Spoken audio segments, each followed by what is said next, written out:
Bonjour, nous sommes le lundi 22 décembre 2025 et le sujet est les DAB. DAB, acronyme pour distributeur automatique de billets. En 2026, retirer de l'argent ne sera plus comme avant. Ce que votre banque va changer. D'ici 2026, la France pourrait voir disparaître jusqu'à 10 000 DAB, distributeurs automatiques de billets, laissant de nombreux usagers dans l'incertitude.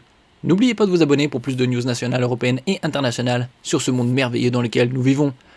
La diminution des DAB et DAB en France pose pas mal de questions sur l'avenir des retraits d'espèces. Alors que beaucoup de personnes continuent d'avoir besoin de liquidités, les pouvoirs publics poussent des alternatives comme le cashback pour compenser la raréfaction des DAB. Moins de DAB, ce que ça change pour les usagers.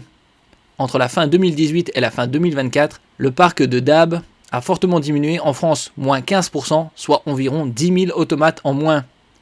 Cette baisse est surtout visible dans les communes de plus de 2000 habitants, ce qui peut surprendre vu l'importance de l'argent liquide pour un certain nombre d'utilisateurs. D'ici 2026, plusieurs solutions devraient être mises en place pour répondre à cette situation. L'usage des espèces, la tendance en cours, on avait vu également il y a quelques années avec Christine Lagarde qui parlait de l'euro numérique, la mise en place de l'euro numérique. Selon la Banque de France, les paiements en espèces pour les dépenses courantes ont reculé, passant de 33% en 2012 à 19% en 2024.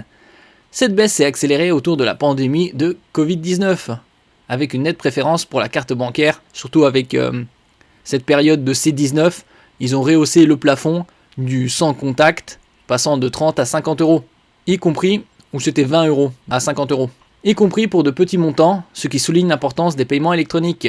Les habitudes de paiement se sont donc raffinées, même si les espèces gardent une place importante. Plutôt que d'obliger les banques à maintenir des DAB non rentables, les pouvoirs publics favorisent le développement du cashback, c'est-à-dire le fait de retirer du liquide en complément de ses achats en ligne, explique Moneyvox.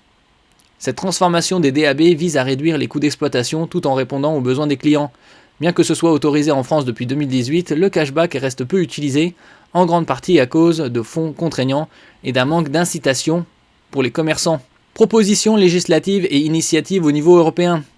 Le député socialiste Pierrick Courbon a déposé une proposition de loi pour rendre le cashback plus attractif. Il propose de porter le plafond de retrait de 60 à 150 euros et d'instaurer des incitations fiscales pour encourager davantage de commerçants à offrir ce service. Par ailleurs, la Poste pourrait se voir confier une nouvelle mission pour garantir la disponibilité de la monnaie fiduciaire en installant des DAB dans les zones mal desservies. Au niveau européen, la révision de la directive sur les services de paiement, DSP3, prévoit d'autoriser les magasins à fournir des espèces jusqu'à 150 euros sans qu'un achat soit nécessaire.